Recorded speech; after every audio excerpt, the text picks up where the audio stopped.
නමෝ තස්ස භගවතු අරහතෝ සම්මා සම්බුද්දස්ස නමෝ තස්ස භගවතු අරහතෝ සම්මා සම්බුද්දස්ස තුන්ලෝ තිලක වූ භාග්‍යවත් වූ අරිහත් වූ සම්මා සම්බුදුරජාණන් වහන්සේට අපගේ උත්තමාංග නමස්කාරය වේවා. ශ්‍රද්ධා බුද්ධ සම්පන්න වාසනාවන්ත පින්වතුනි පින්වතියනි,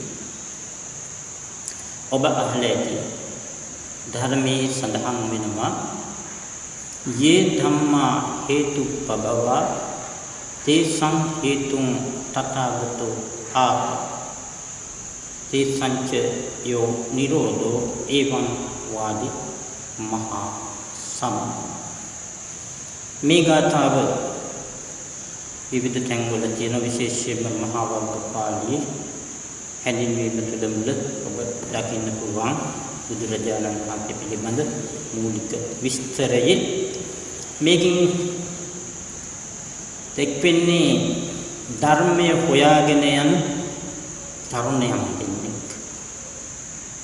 කෝලිත උපතිස්ස පස්සේ කාලේ ඔබ දන්න සාරිපුත්ත මොග්ගල්ලාන කියන අග්‍ර ශ්‍රාවක මහ රහතන් වහන්සේලා ඒ තත්ත්වයටපත් වෙන්නේ ඉස්සෙල්ලා ගිහි කාලේ කෝලිත උපතිස්ස ඒ සොයාගෙන යන ධර්මයේ සංජය බෙල්ලට්ටි පුත්ත වෙන විවිධ තැන්වලට ඒ පරිබ්‍රාජකයන් ළඟට ගිහිල්ලා ඒ තැන් වලින් ධර්මය දැක ගන්න නොලැබුණු නිසා තවදුරටත් ගවේෂණය කරන්නේ ශාන්තව පිණ්ඩපාතේ වලින් ස්වාමීන් වහන්සේ නමක් දැකලා උන්වහන්සේ නැවතුණාට පස්සේ ඔබ වහන්සේ කවුද, කවර ධර්මයක්ද ඔබ වහන්සේ ප්‍රගුණ කරන්නේ කියලා අහුවම ඒ අස්සජි මහ රහතන් වහන්සේ ඒ හමුනේ අස්සජි මහ රහතන් වහන්සේ කියලා දුන්නු බණ පදය තමයි ගාථාව කියන්නේ.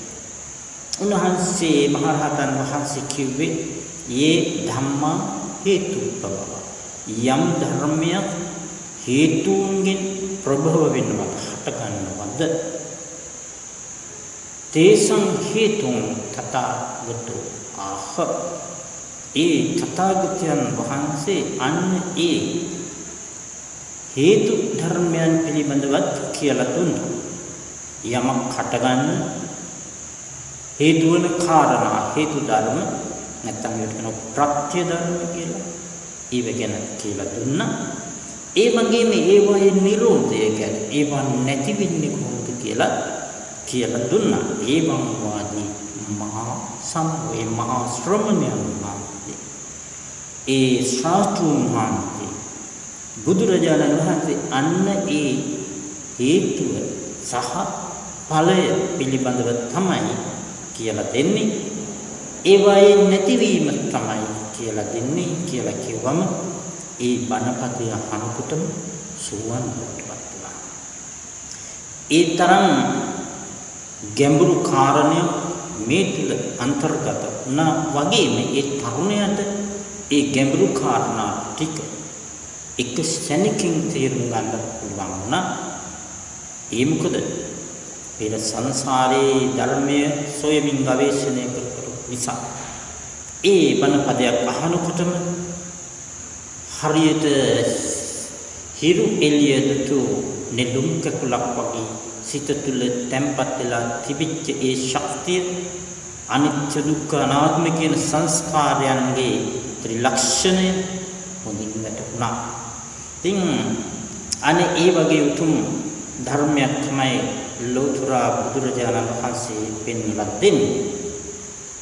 ඒකට කියනවා පටිච්ච සමුප්පාදය කියලා. දැන් අපි බලමු මේ පටිච්ච සමුප්පාදය පිළිබඳව අපි ඇයි මේ තරම් උනන්දුවෙන් ප්‍රගුණ කරන්න ඕන කියන කාරණය සහ බුදුරජාණන් වහන්සේ ඇයි මේ තරම් උනන්දුවෙන් ගැඹුරින් මේ පිළිබඳව පැහැදිලි කරලා දෙන්න හේතුව කියන එක. අද වගේම එදත් ලෝකයේ තිබුණ හැමදාම තියෙන දෙයක් තමයි මේ ලෝකයේ ඉන්න සත්වයා ඇතමුන් කියන්නේ මේ ජීවිතයෙන් එහාට දෙයක් නැත. ඉපදුනා යම් කාලයක් ජීවත් වුණා මැරිලා යනවා. තවත් පිරිසක් කියනවා සදාකාලිකයි කියලා. මේ ජීවිතයක් තිබුණා පෙර ජීවිතෙත් හිටියා ආයෙත් ඉදිරියට යනවා. ඒ යන්නේ කවුද? මේ එකම කෙනා තමයි. එකම සත්වයා තමයි මෙහිම ජීවිතයෙන් ජීවිතයට යන්නේ කියලා.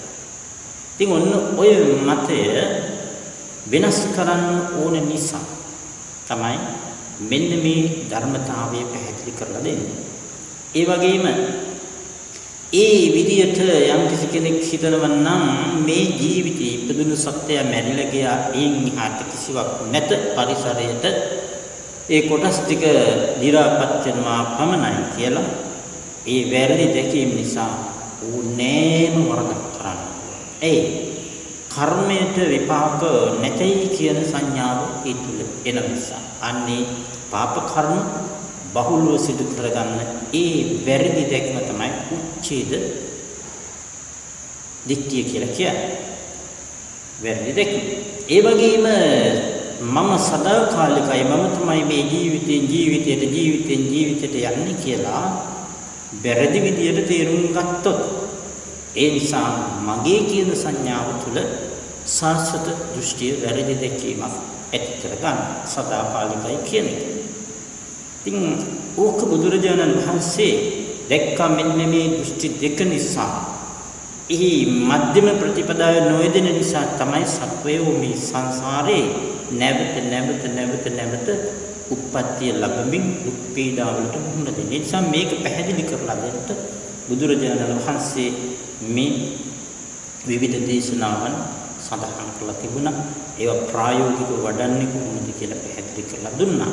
ඉතින් අපි ඉස්සෙල්ලාම බලමු කොහොමද බුදුරජාණන් වහන්සේ මේ හේතු සහ ඵල හොයාගත්තේ කියලා.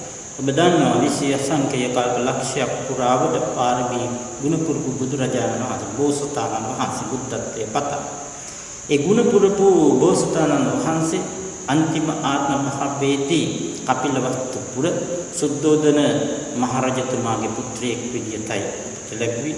අවුරුදු 28ක්ම රජගෙදර මහා සැප සම්පත් වින්දා. ඒ මහා සැප සම්පත් ලක්ෂර ජීවිතේ තමයි කාම සුඛල්ලිකාණ යෝගී කියලා කියන්නේ. උසස්ම සැප. එහෙම අවුරුදු 28ක් සැප විඳලා උයන් කෙලියට රොයල් පාක් එකට යනවා වරින් වර. තමන්ගේ අශ්වය පිටේ මහ පිරිවර සම කවදාවත් දුක් විඳින කෙනෙක් දැක්කේ නැහැ. ප්‍රථම වතාවට අවුරුදු 28 දී එහෙම යද්දී දකින්නවා අර මහා සැප විඳින මිනිසුන් අතර කවුදෝ වෙවුල ඉන්නවා. චන්න ඇමතිතුමාට තමන්ගේ රථාචාර්යයට කියන පොට්ටක් නවත්තන්න චන්න. රථය නැවැත්තුවා. අර මොකක්ද අර කවුද? මම කවදාවත් දැකලා නැහැ. එතකොට කියනවා කුමරුනි ඒ තමයි ලෙඩේ. ලෙඩ දුක් විඳිනවනේ. පහ දුකක් විඳින්නේ. ඕ ලෙඩ කියන්නේ දුකක් තමයි. අපිත් ලෙඩ වෙනවා. රාජකුමාරයෝ ලෙඩ වෙනවා. අහිංසක මිනිස්සුත් ලෙඩ වෙනවා. රජවරුත් ලෙඩ වෙනවා. හැම කෙනාම ලෙඩ වෙනවා. චන්න කිව්වා. එහෙනම් චන්න අපි මොකටද මේ විදියට විනෝද වෙවි ඉන්නේ? ආපහු මාලිගාවට යමු කියලා. රජවරුන්ට යන්නේ නැතුව මාලිගාවට කියලා මාස 3ක්ම මේකට පිළියමක් සිදුවා. මොකද සංසාරේ පුරුද්ද නිසා භාවනා කළා. ඒ සිද්ධාර්ථ කුමාරයාණන් වහන්සේ හිතනවා අන්ධකාරයට ආලෝකයක් තියෙනවා නම් උෂ්ණයට සීතල තියෙනවා නම් හැම දෙයකම තියෙන ඕනේ පිළිතුරක් ප්‍රතිවිරුද්ධ දෙයක්.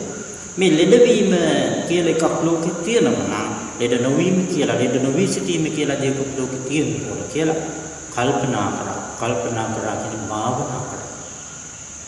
ඊළඟට මාස 3කට පස්සේ ආයෙ යද්දී අර වගේම දෙයක් දක්වනවා. ඒක මොකක්ද? මහලු මිනිස්සු කවදාවත් එකලා තිබුණේ නැහැ. ඒ දේම සිදු කළා. ආයෙ යනකොට දකින්නවා මිනිස්සු අඬා වැළපෙමින් මොකක්ද කර තියාගෙන යන රෙත්තිකින් මහලා. නවත්තලා කුමක්ද කියලා. මලමිණියා මැරිච්ච මිනිහෙක්. අපිත් මැරෙනවා. ඕ. ආපහු ගියා අර දේම සිදු කළා. ඔය විදියට ඊළඟ වාරේ 4 වෙනි වාරේ දැක්කේ බොහොම ශාන්ත ගමනින් යන සාමාන්‍ය මිනිස්සුෙකුට වඩා වෙනස් කෙනෙක්. කවුද ඒ කියලා හිතුවම චන්න රතාචාර්ය කියනවා. ඒ දුක නැති කරන මඟ සොයාගෙන යන අය. ඔය වගේ තව ඉන්නවට ඕන තරම් ඉන්නවා. ඒ අය දුක නැති කරන්න කොහොමද කියලා හොයනවා. ඊට පස්සේ හිතනවා ඒක හොඳ දෙයක්. මමත් හොයන්න ඕනේ මේ දුක නැති කරන ක්‍රමය. මම වගේ මගේ මේ ඥාති හිත මිත්‍ර සියලු සත්වයන්ම දුකින් මුදවන්න ඕනේ කියලා දැඩි වමනාවක් ඇති වෙලා අවුරුදු 29 ජීගියට හැරලා ගියේ ඒකයි. එහෙම කියලා අවුරුදු 6ක්ම ඔබ අහලා තියෙනවා ඒ කාලේ තියෙන දුක නැති කිරීමේ ක්‍රමයේ විඳන පුළුවන් තරම් දුක් විඳලා පස්සේ උපරිමයෙන්ම දුක් විඳගෙන දුක නැති කරනවා කියලා තමයි ප්‍රසිද්ධිය තිබුණේ. ඉතින් ඒ නිසා අවුරුදු 6ක්ම බැලුවා. ශරීරයට දෙන්න තියෙන සියලුම දුක් අනිත් අයට වඩා උපරිමයෙන් දුන්නා. අන්තිමට උස්මතික යන මට්ටමට. ඒ විදිහට සිහි නැතුව වැටෙනකොට කල්පනා කරා මේ ක්‍රමයෙන් නම් නිකන් මැරිලා යනවා මිසක් සිහියේ තොරව මැරෙනවා. ඒ නිසා මේ ක්‍රමය හරියන්නේ නැහැ කියලා ශරීරයට අධික දුක් දෙන එක නවත්තලා ඊළඟට මධ්‍යම ප්‍රතිපදාව. ඒ කියන්නේ අර ශරීරයට දුක් දීම අත්‍යකිලමතාවය. ඒක අන්තය. රජසක විඳ විදිය කාමසිකල්ලි කාමයේ ඒකත් අන්තය. එහෙම රජසපත් නැති ශරීරයට කටුක දුක් දෙන්නේ නැති ලද දෙයින් සතුට වෙන අල්පේච්ඡ තාව සන්තුෂ්ඨිතාව පිරි සාමාන්‍ය ජීවිතයක් ගත කරන්න අදිෂ්ඨාන කරනවා. එහෙම යන ගමනේ තමයි නීරංජනා ගන්තර බෝධි මූලී දෙගෙන අන්න ආය අර හොඳට කය ශක්තිමත් වෙනකොට උස්මරෙල්ල බලන්න ගත්තා. ඒ උස්මරෙල්ල බැලීම තුළ ආනාපාන සතියෙන් ඉක්මනින් සිටේ සමාධියක් ඇති වුණා. චතුත්ථ ධානය දක්වා යන්න පුළුවන් වුණා. ඒ පුංචි කාලේ පවා පුරුදු කරපු දෙයක්. පෙර සංසාරේ එක දිගටම වඩපු දෙයක්. ඒ නිසා ඒ තරම් වෙලාවක් ගියේ නැහැ. අවුරුදු 6 තුල ඒක කරගන්න බැරිුනේ කටුක දුක් දුන්න නිසා, කයවත් පාලනය කරගන්න බැරි නිසා. දැන් චතුත්ථ ධානයට හිත ආවා. ඊළඟට කසින භාවනා වඩලා අෂ්ට සමාපatti ලැබුවා. ඒ තරමට සිත ජීවුන වෙනකොට පෙර ජීවිත පේන්න ගත්තා. අපිට හිතේ කලබල නැති වෙලාවට පරණ දේවල් හොඳට මතක් කරන්න පුළුවන්. ඊයව පුංචි කාලේ. හැබැයි හිත කලබල නම් උදේ කරපු දේ දැන් මතක නැහැ. මේ මොහොතකට ඉස්සෙල්ලා කරපු දේ දැන් මතක නැහැ. ඉතින් එහෙමනම් හිත තැම්පත් වුණාම හොඳටම අතීත දේවල් කොච්චර මතක් වෙයිද? සංසාරයේ ජීවිත ගණනාවක් එක දිගට සිට සමාධිමත් කරගෙන හිටපු උතුමෙකුට නම් එහෙම වෙනකොට කොච්චර ජීවිත ගානක් පෙනේවිද? අන්නේ නිසා තමයි බෝධි මූලයේදී ඒ සිදුහත් තවුසානන වහන්සේට අෂ්ට සමාපත්තියට සමවැදුනම සිත තැම්පත් වෙනකොට, සිත ශක්තිමත් වෙනකොට, සිත ඍජු වෙනකොට, කර්මණ්‍ය වෙනකොට පෙර ජීවිත පේන්න ගත්තා. එකක් දෙකක් නෙවෙයි, සිය දහසක් නෙවෙයි, කල්ප ගණන් ඈතට පේන්න ගත්තා. ඒ ජීවිතවල තමන් විඳපු සැප, විඳපු දුක් කොයි විදියටද ඉන්නේ කියලා පෙනෙන්න ගත්තා.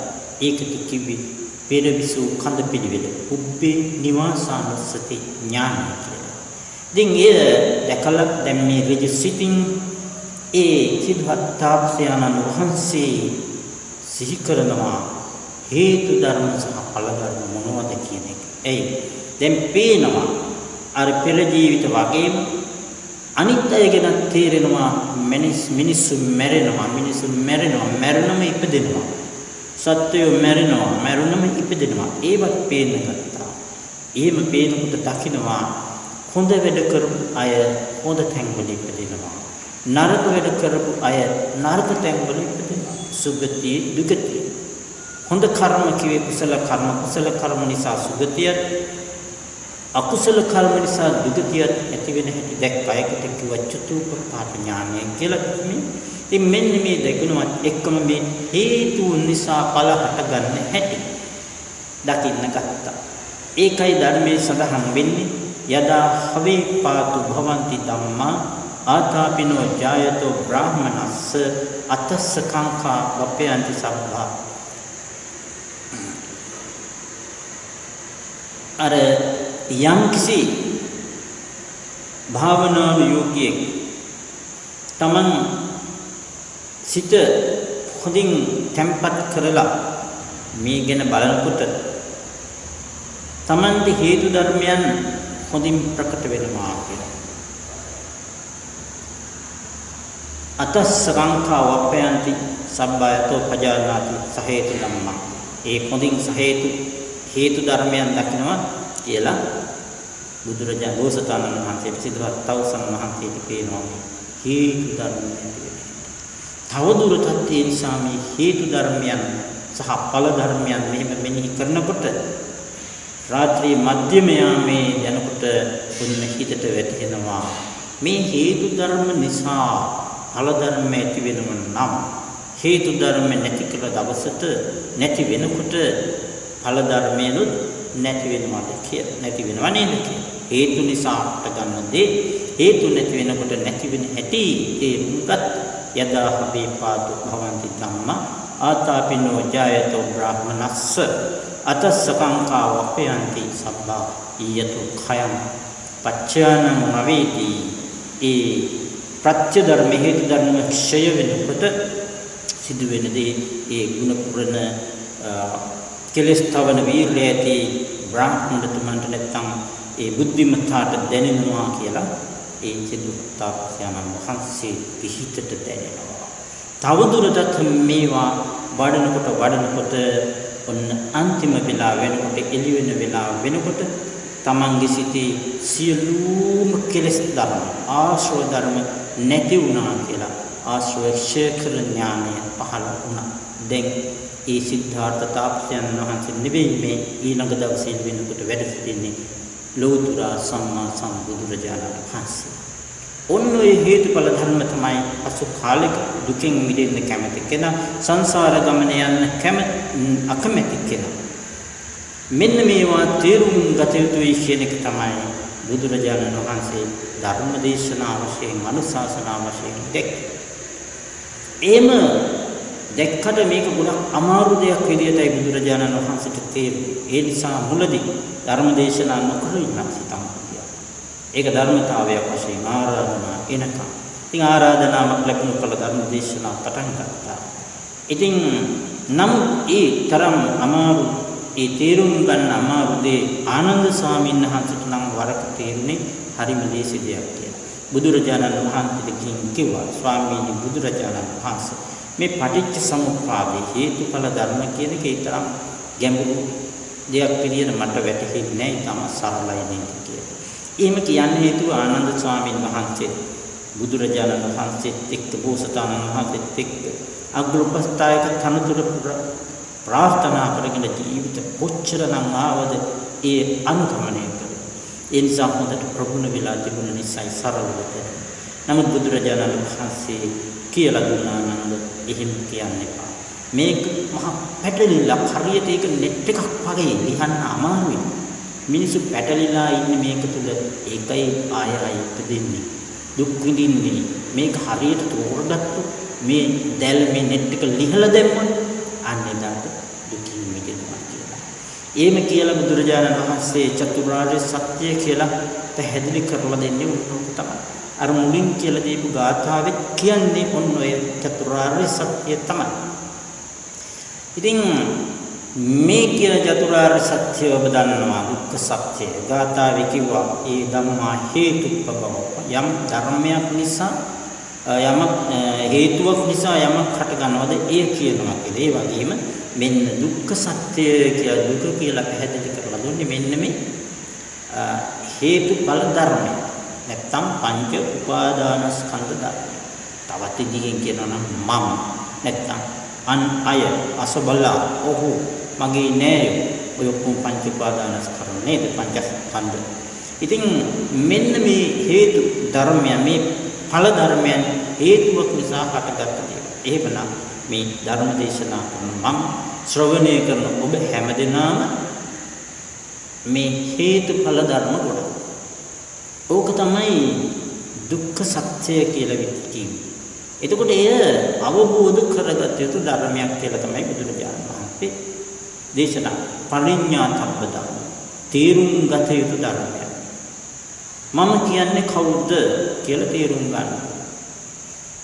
ඊට පස්සේ සමුදය සත්‍ය කියලා කිව්වේ තණ්හාව කියලා තමයි ධර්මයේ තියෙන්නේ. එතකොට මේ අද සාකච්ඡාවට අනුව අපි පටිච්ච සමුප්පාදය නම් මම කියන්නේ හේතුඵල ධර්ම ගොඩක් නම් අන්නේ හේතු ධර්ම ගොඩ තමයි දුක්ඛ සත්‍ය කියලා කියන්නේ. ඒක නැති කළ යුතු ධර්මයක්. ඊළඟට ඒ හේතුන්ගේ ක්ෂය වීම නිරෝධය කුමක්ද කියලා දෙනවා කියලා අර මුල් ගාථාවේ කිව්වා. ඒක තමයි නිරෝධ සත්‍ය, දුක නැති කිරීම, නිර්වාණ කියලා හඳුන්වනවා. එහි මාර්ගය තමයි ඒ ගාථාවේ තථාගතයන් වහන්සේ කියලා දෙනවා කිව්වේ සීල සමාධි ප්‍රඥා ආර්ය අෂ්ටාංගික මාර්ගය. එතකොට මෙතන මේ පටිච්ච සමුප්පාදය අවබෝධ කරගන්න ඒකේ හේතු ධර්මයන් සිඳලා දාන්න ප්‍රහාණය කරන්න ඕන. මෙන්න මේ දෙක කරනකොට අපි සංසාර ගමන නතර කරනවා. අපි සංසාර ගමනේ අතමිදුණු කෙනෙක් වෙනවා. එහෙමනම් කරන්න තියෙන්නේ තේරුම් ගැනීම සහ ප්‍රහාණය කිරීම නැති කරලා දෙමි. ඒ නිසා මේක කරන්න අපිට අවශ්‍ය වෙන්නේ කුමක්ද කියන එක අර්ථකථාචාර්යන් වහන්සේලා පැහැදිලි කරලා දුන්නා. හරියට ඒක යුද්ධයට යන කෙනෙක් තමන්ගේ අසිපත කඩුව ශිලා තලයක ගල් තලයක හොඳින් මුවහත් කරලා අර සතුරු වලල්ල සිඳ බිඳ දමනවා වගේ වැඩක් කියලා. ඒ උපමාව අරගෙන දක්වනවා මාර්ගඵල ඥාන නැමැති අසිපත සමාධිය නැමැති ශිලා තලයේ හොඳින් මුවහත් කරලා මේ සංසාර චක්‍රය හදන පටිච්ච සමුප්පාදය නැමැති වැලේ සම්බන්ධය කපලා විනාශ කරනවා කියලා. එතකොට මෙතනින් පෙන්වලා දෙන ක්‍රමය මොකක්ද? සමාධිය කියන එක සිතට ඕන. ඒ සමාධියෙන් ඊළඟට මාර්ගඵල ඥානය කියන්නේ උසස්ම ප්‍රඥාව. ප්‍රඥාවත් ඕන. හැබැයි ප්‍රඥාව වඩන්න අපිට ඕන වෙනවා ඒ අසිපත හදාගන්න තැන. ඒක තමයි සමාධිය. සමාධිය උපයෝගී කරගෙන ප්‍රඥාව දියුණු කරොත් අපිට ලැබෙනවා මඟ. මේ දුක නිවන පටිච්ච සමුප්පාදයේ සිඳලතා. ඒක පියවර තුනකින් විස්තර කරනවා. ඥාත පරිඥා, තීරණ පරිඥා, පහාන පරිඥා. ඥාත පරිඥා, තීරණ පරිඥා, පහාන පරිඥා. ඔය ඥාත පරිඥාව කියලා කියන්නේ අර පටිච්ච සමුප්පාදය නැත්තම් සංස්කාර ධර්ම, තවත් ඉදින් කියනවා නම් පංච උපාදාන ස්කන්ධ ධර්ම පිළිබඳ දැනගැනීම, අවබෝධ කරගැනීම.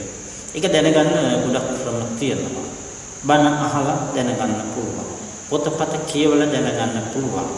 මේ විදිහට සාකච්ඡා කරලා දැනගන්න පුළුවන්.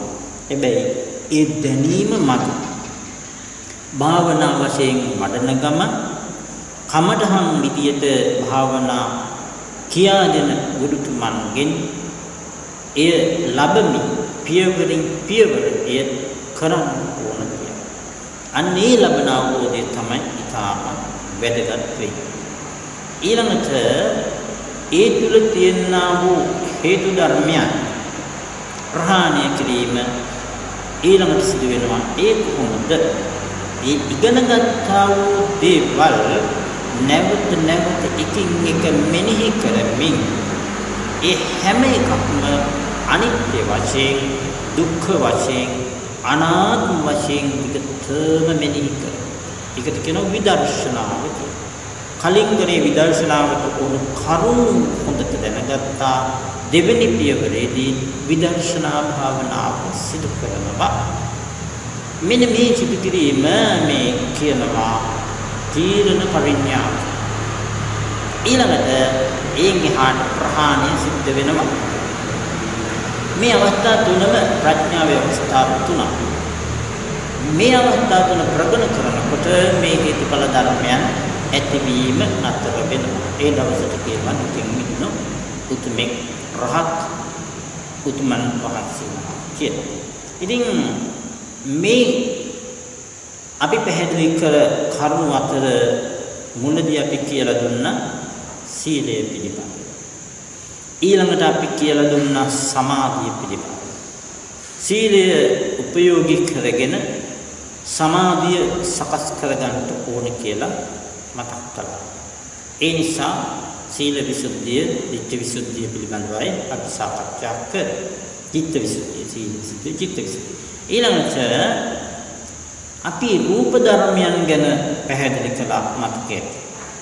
සතර මහා භූත, ඒවයින් හටගන්න උපාදාන රූප, ඒවා සත්වයක් තුල පවතින කොයි ආකාරයෙන්ද, ඒවා කොහොමද හටගන්නේ? ආහාර නිසාද, කර්මය නිසාද, සිත නිසාද, ඍතුව නිසාද? ඔය වගේ හේතු ධර්මත් අපි ඉගෙනගෙන තියෙන රූප පිළිබඳ. රූප පිළිබඳව හේතු ධර්ම. ඒ ජීවී බාහිර පරිසරය ජීවී දේවල් වල තියෙන රූප අපි ඉගෙන ගත්තා. ඍතුවෙන් හටගන්න අටේ කුලවල අෂ්ටම කලාව. හේතුව අපි දන්නවා. ඍතුව නිසා හටගත දේ අපි දන්නවා. කලාව, රූප කලාව.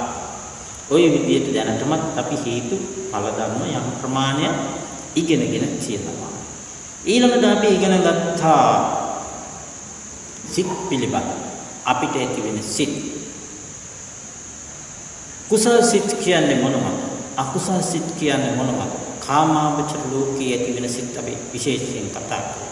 රූපාවචර සිත් ගැන අපි ඊට කලින් කතා කරා. ඒ කොහොමද? ධ්‍යාන වඩනවා කියන්නේ. ධ්‍යාන වඩනකොට අපිට ඇති වෙන්නේ රූපාවචර සිත්. අරූපාවචර සිත් ගැන අපි කතා කරා. ඒ කොහොමද? අරූප ධ්‍යාන වඩනකොට ඇති වෙන්නේ අරූපාවචර සිත්. මෙන්න මේ ඉගෙනගත්ත දේවල් ඊළඟට අපි චිත්ත වීති වශයෙන්, ඒක තමයි පසුගිය සාකච්ඡාව තුළ චිත්තක්ෂණ කොහොමද අරමුණු හඳුනාගන්නේ කියන කාරණා, චිත්තක්ෂණ කොහොමද අරමුණු හඳුනගන්න කියන කාරණාව පිළිබඳවත් අපි සාකච්ඡා කළා.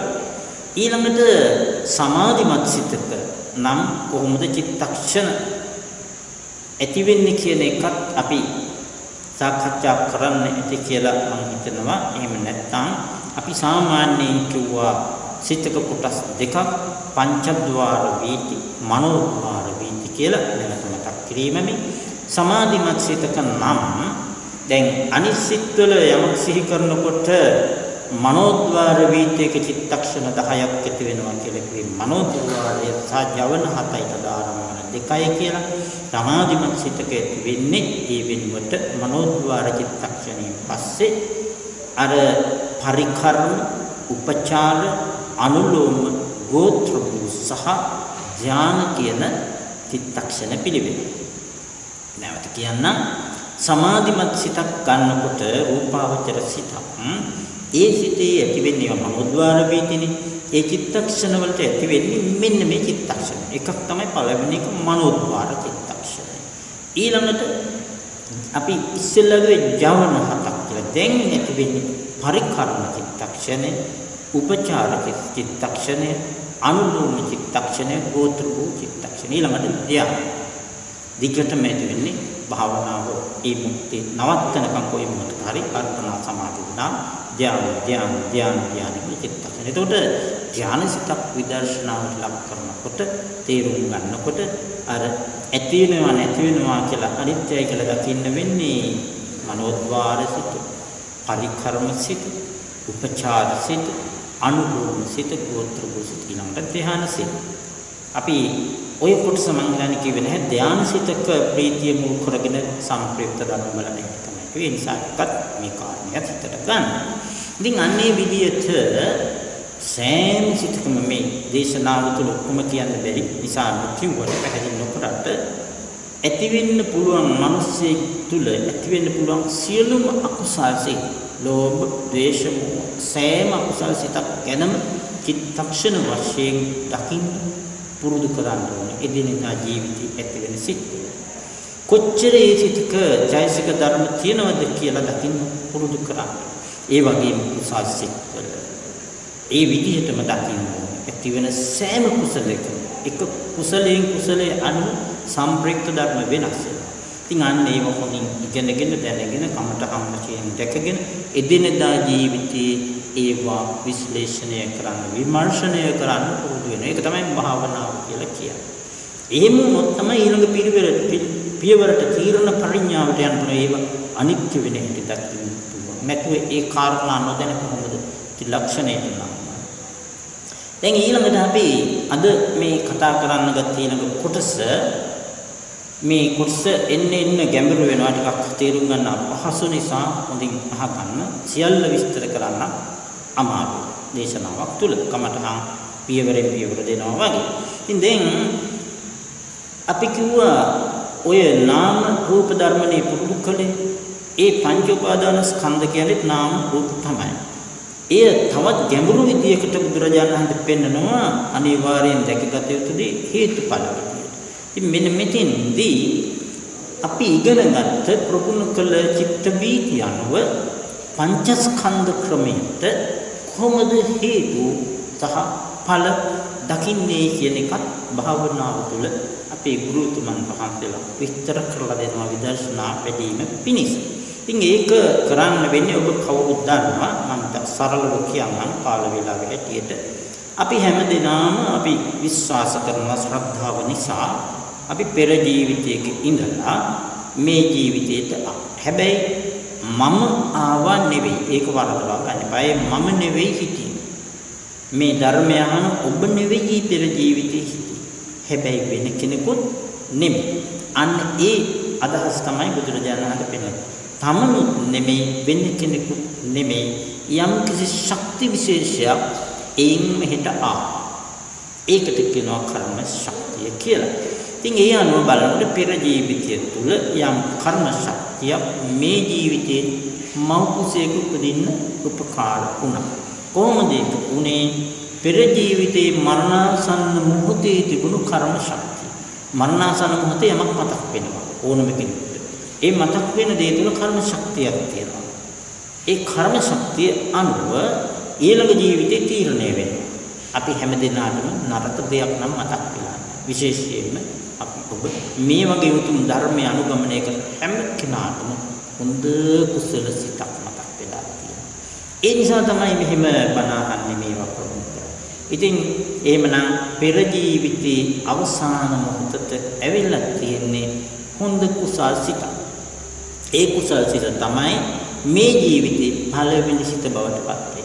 ඒ කුසල් සිතත් එක්ක රැස්වෙච්ච කර්ම ශක්තිය නිසා ඒ අනුව මව් කුසිය තුළ ඒ මොහොතේම අනිත් ජීවිතෙන් හුස්ම ටික වෙන් වෙනකොටම සිත වෙන් වෙනකොටම උපදින ජීවිතයේ මව් කුසිය තුළ රූප හට ගන්නවා. ඒ කර්මය න්යාමයන්ව සිද්ධ වෙන දෙයක්. ඒ රූප කොටේ තියෙන්නේ රූප 30යි. ඒ කියන්නේ දසක කලාප කර්මයෙන් හටගන්න 3යි. එකක් තමයි වස්තු දසක කලාපය. පළමුවෙන්ම මෞඛ්‍ය තුළ හැදෙන අර ප්‍රතිසන්දි ගන්න වෙලාව වස්තු දසක කලාපය. ඒ වගේම භාව දසක කලාපය ඔබ දන්න එක මොකක්ද කියලා. ස්ත්‍රී පුරුෂ භාවය වෙන් කරන රූප කලාපය. ඊළඟට ඇති වෙනවා කාය දසක කලාපය. සංවේද දැනෙන දසක කලාපය. ඉතින් ඔන්න ඔය රූප 30 හට ගන්නකොටම සිත නිරුද්ධ වුණේ හැටි මෙහි ඒ ශක්තිය ප්‍රතිසන්දි විදියට හටගන්නවා. ඒ අපි අහලා තියෙන විදිය. හැබැයි සමාධි සිතක් හදාගත්ත කෙනා ඇසූ පමණින්ය නතර කරන්න. එය නැහැ කියන්නේ නැහැ. සමාධිය තුලින් දකිනවා. ඒ කොහොමද? මං කිව්ව පොඩ්ඩක් දෙයක් චුට්ටක් සිත සමාධියේ තැම්පත් වෙනකොට වික්ෂිප්ත බව නැති වෙනකොට කලබල නැති වෙනකොට අපිට අතීතේ මතක් වෙනවා කියලා.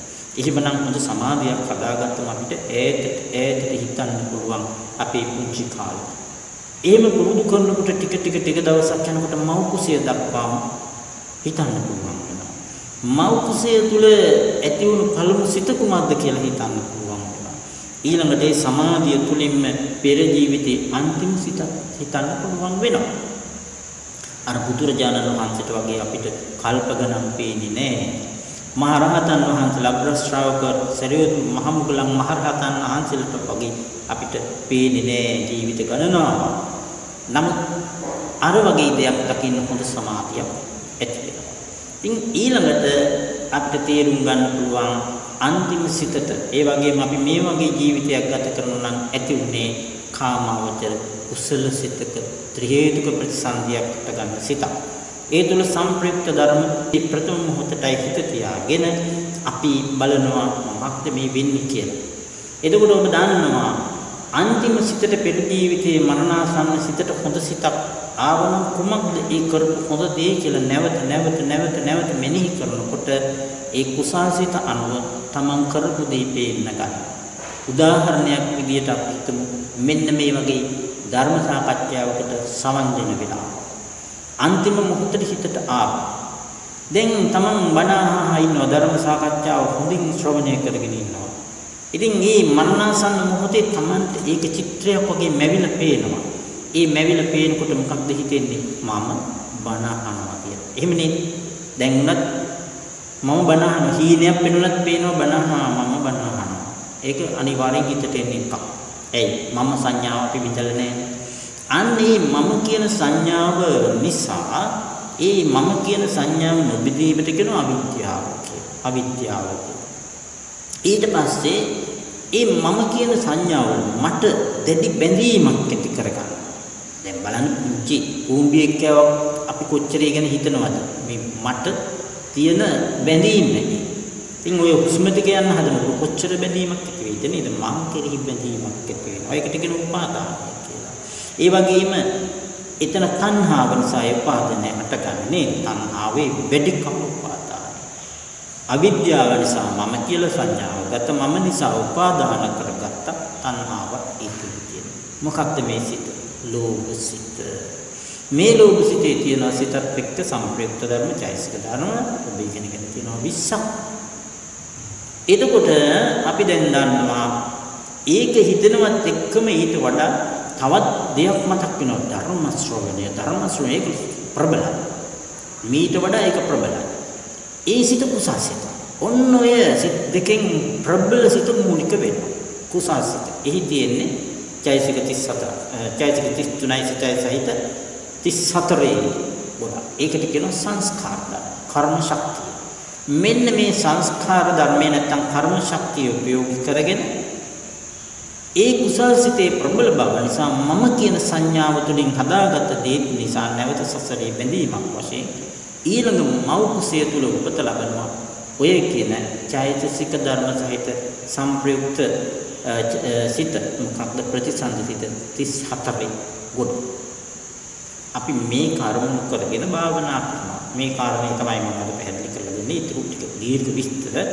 එතකොට අපි බලනවා පෙර ජීවිතයේ අන්තිම මොහොතටයි මේ ජීවිතේ සමාධි ආලෝකය උපයෝගී කරගෙන ඉන්නේ. සිතින් සමාධිය නෙවෙයි සමාධි ආලෝකය බලනවා. අවිද්‍යාව නිසා රූපස්කන්ධය ඇති වුණා. තණ්හාව නිසා රූපස්කන්ධය ඇති වුණා. උපාදාන නිසා රූපස්කන්ධය ඇති වුණා. කර්ම ශක්තිය නිසා රූපස්කන්ධය ඇති වුණා. සංස්කාර ධර්ම නිසා රූපස්කන්ධය තුන හේතු අවිද්‍යාව, තණ්හාව, උපාදාන, සංකාර ධර්ම, කර්ම ශක්තිය. ඒ නිසා රූපස්කන්ධය ඇති වුණා කියලා හේතු ධර්ම සහ ඵල ධර්ම මෙනෙහි කරනවා.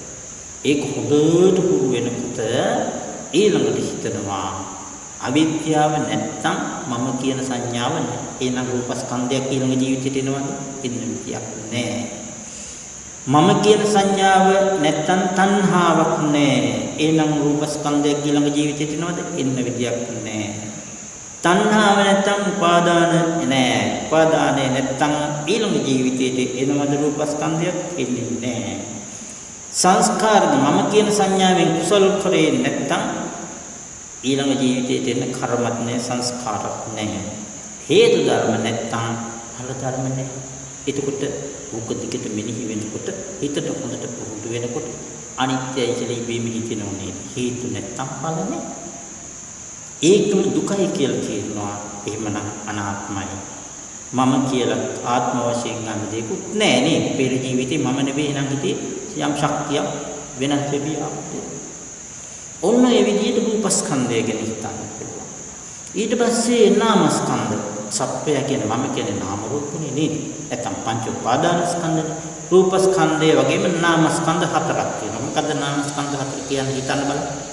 වේදනා, සංඥා, සංඛාර, විඥාන. ඔය ප්‍රතිසන්දේ ගන්නකොටම ওই ටික තියෙනවා. රූපස්කන්ධේ රූප 30 වගේම ඔය නාමස්කන්ධ හතරක් තියෙනවා. ඒ මොකක්ද?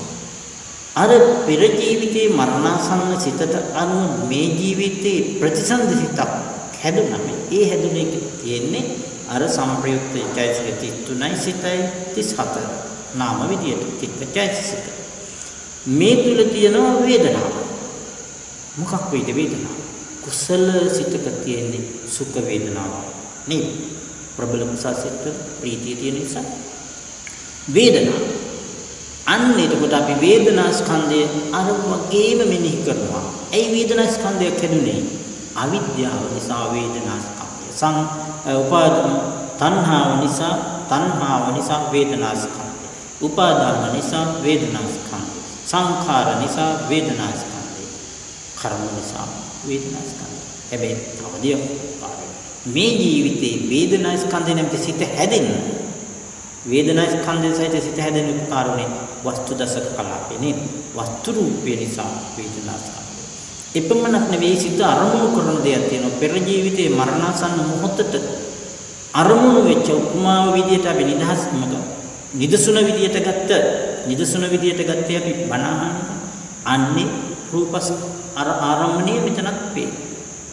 තින් වස්තු රූපේ වගේම රූපාරම්භ ඊට පස්සේ අනිකුත් සංප්‍රයුක්ත චෛතසික ධර්ම ඔන්නව හේතු ධර්ම. නැවත කියනවා අවිද්‍යාව, තණ්හාව, උපාදාන, සංඛාර, කර්ම ඒ වගේම වස්තු රූපේ ආරම්භණය සහ ඒ සිතේ තියෙන වේදනාව හර අනිත් චෛතසික ධර්ම. ඒවා හේතු ඒව නිසා වේදනා ස්කන්ධයක් හටගත්තා. ඒව නැති වෙනකොට වේදනා ස්කන්ධය නැති. ඒක තේරුම් ගත්තට පස්සේ සංඥා ස්කන්ධය. ඔය සිතේ තියෙන සංඥා කියලා චෛතසිකයක් නේද? ඒක තමයි සංඥා ස්කන්ධය. ආරම්භ වේදනාව බැලුවා වගේම සංඥා ස්කන්ධයත් බලන්න. මේ අවිද්‍යාව, තණ්හා, උපාදාන, සංඛාර, කර්ම උන්වෝ නිසා තමයි රූපස්කන්ධය දුන්නේ. ඊට පස්සේ ඒ කොටස් වලට එකතු වෙච්ච වස්තු රූපයේ ආරම්භණය ස්පර්ශ සංප්‍රයුක්ත ධර්ම නිසා සංඥා ස්කන්ධයක් ඇති වුණා. මේව නැති වෙනකොට සංඥා ස්කන්ධය නැහැ. සංඛාර ස්කන්ධය චේතනාව සංඛාර ස්කන්ධය කියන්නේ චේතනාව කියන්නේ වේදනාවයි සංඥාවයි විඥානයයි හැරීතුරු සංප්‍රයුක්ත ධර්ම ටික චේතනාව මූලිකිතුරු සංප්‍රයුක්ත ධර්ම. අර හේතු ටික නිසා මේක ඇති වුණා. හේතු නැති වෙනකොට එහෙමනම් මේකත් නැහැ. ඊළඟට විඥාන ස්කන්ධය සිත අර මුලින් කිව් හේතු ටික නිසා එකින් එකට බලන්න ඕනේ. විඥානය ස්කන්ධය ඇති වුණා. ඒ ටික නැති වෙනකොට විඥාන ස්කන්ධය අන්නේ විදිහට මේ මම කියන සංඥාව බිඳලා දාන්නට පංචස්කන්ධ ක්‍රමයට වීති උපයෝගී කරගෙන බුදුරජාණන් වහන්සේ කියලා තියෙනවා. ඉතින් එහෙම ප්‍රතිසන්දිතයෙන් පස්සේ ඔබ දන්න චිත්ත වීති තියෙන භවාංග සිත. භවාංග සිතෙන් පස්සේ තියෙන භවාංග චලන පච්ඡේදන පච්චප්පාර වචන ඊට පස්සේ පංචද්වාර වීති වලින් එකක් ඇස කන ආදී චක්කු විඥාන සෝත විඥාන ඊළඟට තියෙන සම්පටිච්ඡන සිත සම්තීරණ සිත වොත්තපන සිත ජවන සිත ඔය වගේ තියෙන හැම චිත්තක්ෂණයටම ඔය හේතු ධර්ම තව එකතු වෙවි ඒවා හැදෙනවා රූප සහ නාම ධර්ම. ඉතින් අන්නේවා එකින් එක හේතු ධර්ම දකිමින් ඵල ධර්ම ඇති වෙන හැටි හේතු ධර්ම නැති වෙනකොට ඵල ධර්ම නැති වෙන හැටි භාවනා මානසිකාරයේ එක දිගට කරනකොට අනිත්‍යතාවය හොඳට වැටහෙනවා. දුක්ඛ ස්වභාවය හොඳට වැටහෙනවා. අනාත්ම භාවය හොඳට වැටහෙනවා. ඉතින් පටිච්ච සමුප්පාදයේ ඔය පිළිවෙලට තමයි පංචස්කන්ධ ක්‍රමයට අපි පුරුදු වෙච්ච චිත්ත වීතිය අනුව බලලා මේ මම කියන සංඥාව බිඳලා දානවා. ඉතින් මේක දීර්ඝ දේශනාවක් වෙන නිසා මේක එක දිගට කොච්චර කාලයක් පැහැදිලි කරත් කරන්න අමාරු දෙයක්. ඒක භාවනා කරන කෙනෙකුට භාවනා වශයෙන් වඩද්දී පියවරින් පියවර ටිකින් ටික කියලා දෙන්න තියෙනවා. නමුත් අද මේ හැඳින්වීමක් තමයි කරේ මේ භාවනා ක්‍රමයේ කොච්චර විසිතුරුද, කොච්චර ගැඹුරුද, කොච්චර මිහිරිද මේක වඩනකොට කොයි වගේ අවබෝධයක් ලැබෙනවද කියලා දෙන්න. ඒ නිසා ඉතින් ඒ විදිහට තමයි පටිච්ච සමුප්පාද ක්‍රමයේ එක ක්‍රමයක් මේ භාවනා කරන ත්‍රිලක්ෂණයට නම් වනේ. එය විස්තරා සහිත දීර්ඝ ක්‍රමයක් නිසා දේශනා වශයෙන් ප්‍රකාශ කරන්න අමාරුයි. භාවනා ප්‍රායෝගිකව භාවනා වඩනකොට පිළිවෙලින් කියලා දෙන්න ඕන එකක්. නමුත් මම අර දැන ගැනීම සඳහා පැහැදිලි කළේ. ඉතින් අපි අද දවසේ ටික වෙලාවක් එහෙමනම් භාවනාවේ නිරත වෙලා ප්‍රායෝගිකව ඊළඟට ඔබට ප්‍රශ්න තියෙනවා නම් ප්‍රශ්න යොමු කරන්න. ඔව්.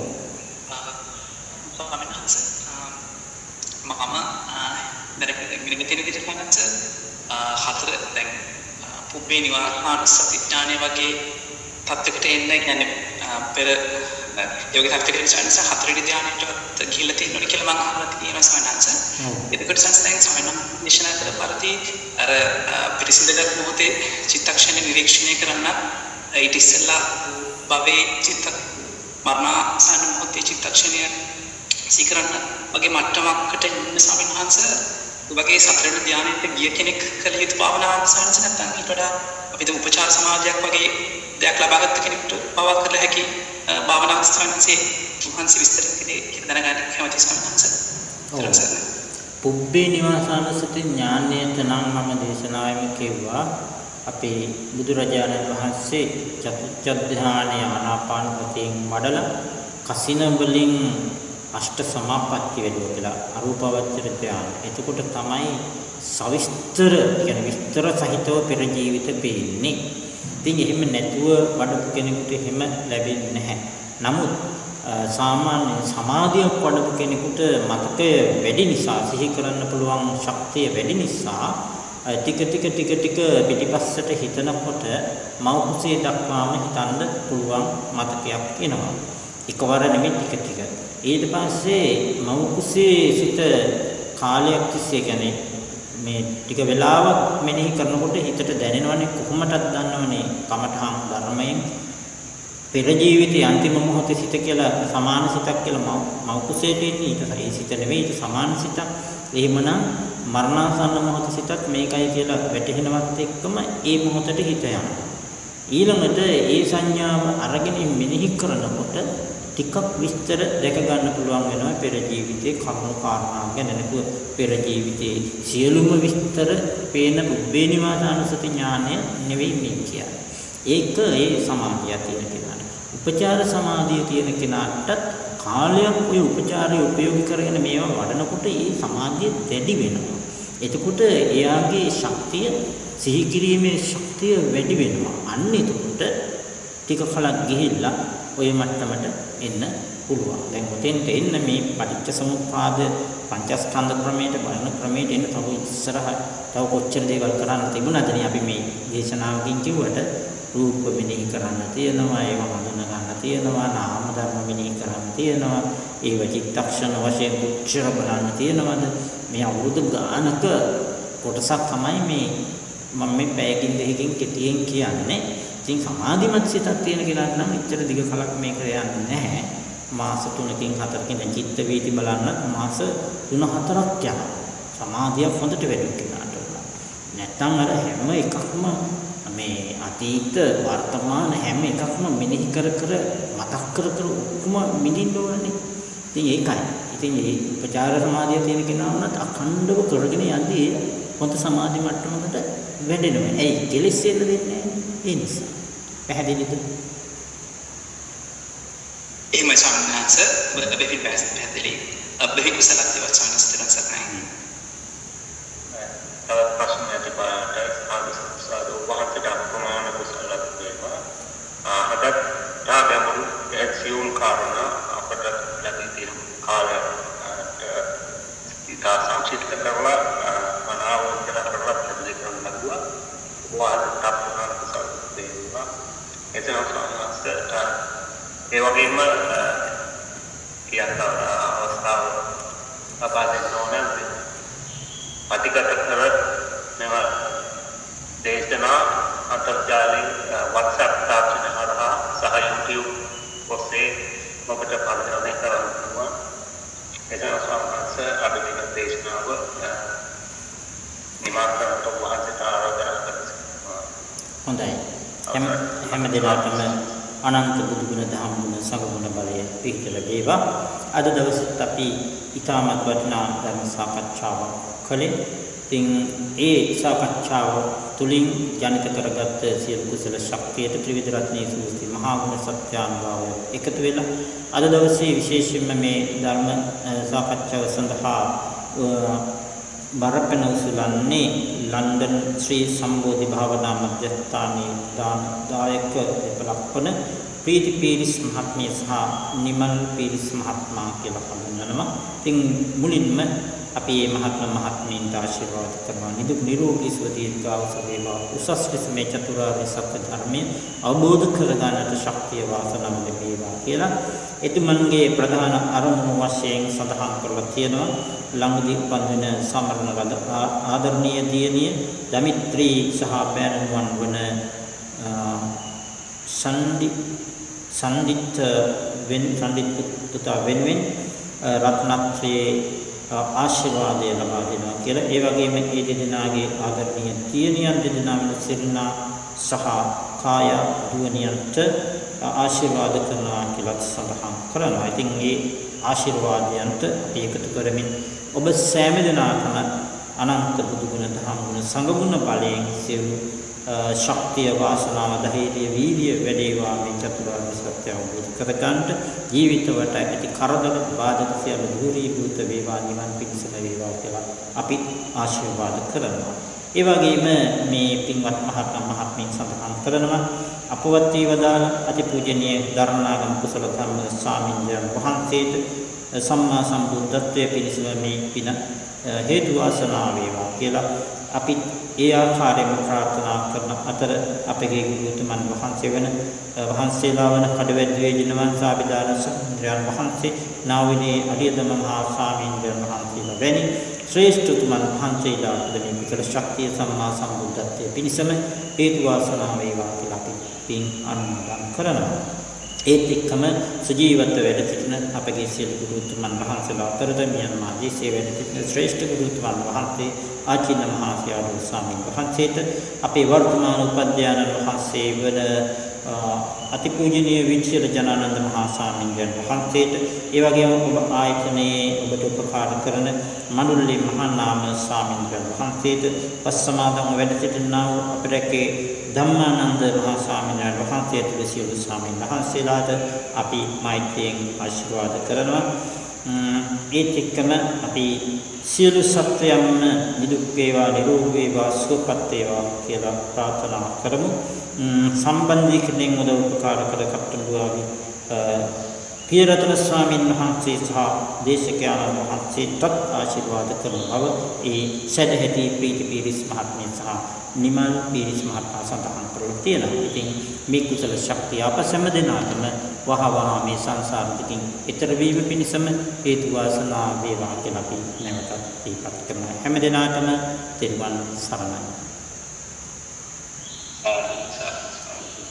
එසේනම් පුණ්‍යානුමෝදනා සඳහා තෙරුවන් සරණයි. ගෞරවනීය දේශකයන්න් වහන්සේ වන නාමකයන් අවසරයි පින්වත් පූජ්‍යපාල දුලක් සිංහල සමිති ස්වාමීන් වහන්සේ මේ සියලු දෙනා වෙනුවෙන් ඉතාමත් කෘතවේදීව පාද නමස්කාර පූර්වකව පුණ්‍යානුමෝදනා කිරීමට අවසරයි. සාදු සාදු. මෙම ධර්ම දේශනා පින්කම් සංවිධානය කළ පින්වතුන් ධර්මදානය දීමෙන් වහන්සේ ධර්ම දේශනය පැවැත්වීමෙන්ද අප සැම ධර්ම ශ්‍රවණය කිරීමෙන්ද රැස්කත්තා වූ සකල පුණ්‍ය සම්භාරය වහන්සේට නිදුක් නිරෝගී චිර ජීවනයේ පිණිස කරගෙන යනා වූ ශාසනික මෙහෙවරයන් සඳහා ඉදිරියට වූ ශාසනික මෙහෙවරයන් කිරීම සඳහා තිබුණුරගේ සරණින් ආරකවත්යෙන් කායික හා මානසික ශක්තිය ආධෛර්ය ලැබීමට නිරතුරුව කල්යාණ මිත්‍රසුරු ලැබීමට ප්‍රාර්ථනීය බෝධීන් සුවසේ උතුම් නිවනින් නිවී සැනසීම පිණිස හේතු වාසනා කුසල මාර්ගදාන වේවා. මේ සියලුම පින් ඔබ වහන්සේගේ පින්වත් මාතිය දෙකලට ගුරුතුමන් වහන්සේලාට උතුම් නිවන නිවීසන සීම පිණිසම හේතු පරිශ්‍රය වේවා. බැදහිඳින් දේශකයන්න් වහන්සේට තාක්ෂණ සම්බන්ධීකරණ සහාය ලබා දෙන අවසරයි පූජ්‍ය කට්ටම්බේ පිරිනමන ස්වාමීන් වහන්සේට ලන්ඩන් ශ්‍රී සම්බුද්ධ වහන්සේ මධ්‍යස්ථානයේ විහාරාධිපති අවසරයි මහානාම ස්වාමීන් වහන්සේට වස්තුආරම්භ බසරයි පූජ්‍ය පාවකරක්ගේ ගම්මානන්ද ස්වාමීන් වහන්සේට ලෝකමාන්ති සියලුම මහා සංඝරත්නයට මෙසේ නිරුක්ති චිර ජීවනයේ නිසා උතුම් නිවනින් සංසීම නිසා හේතු වාසනා කුසල පාරමිතාවක් වේවා. අපගේ අනුකම්පාවෙන් සම්පවන්නේ සඳහන් කරන්න අමතකුණ අපගේ අනුකම්පාවෙන් වැඩි හිමින් අපහට අද දින කර්ම ශක්තිය පංචස්කන්ධ ක්‍රමයෙන් චිත්ත විද්‍යාව බලමින් හේතුඵල ධර්මයට අනුව මෙනෙහි කරමින් විදර්ශනා වැඩිම පිළිබඳව පවත්වන ලද ගම්භීර ධර්ම දේශනාවට ඔබ වහන්සේට අප්‍රමාණ පින් කුසලයක් වේවා. මෙම පින්කම සම්පූර්ණය සහ අවශ්‍ය කටයුතු සම්පාදනය කළ මෙහෙයුම් කටයුතු සිදු කළ සියලුම පින්වතුන්ට සහ සම්බන්ධ වූ සමට ධර්ම ශ්‍රවණය කළ සියලුන්ට සිදු කරගත්තා වූ මේ සියලුම පින් උතුම් නිවන අවබෝධයේ පිණිසම හේතු වාසනා කුසල පාරමිතාවක් වේවා. සියලු දෙනාටම තෙරුවන් සරණයි. සාදු සාදු සාදු. नमस्कार शीलवंतं गुणवंतं पुण्यकेतं अनुत्तरं दुर्लभेन मायालब्धं पसितुं वन्दितुं वरं सारिपुत्रादि तेननं आगतं पटिपाटिया भक्ताशीलदयावासं बुद्धपुत्रं नमामहम्. अभिवादन शीलिस्ස නිච්ඡං වද්ධාපචායනෝ චත්තාරෝ ධම්මා වඩ්ඩන්ති ආයුවන්නෝ සුඛං බලං ආයුරාෝග්‍ය සම්පatti සබ්බ සම්පatti මේවච අතුරුං සම්පatti විනාතේ සමිජ්ජතු සුපත්තේ දුකින් නිවන පිණිස හොඳයි තිරුවන් සරණයි හැම දිනාටම තිරුවන් සරණයි.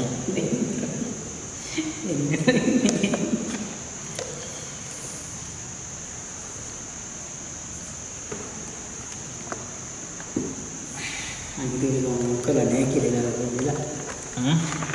මගේ රෙකෝඩර් එක ඔන්නලා නෑ කියලා දැන් කිව්වේ නේද?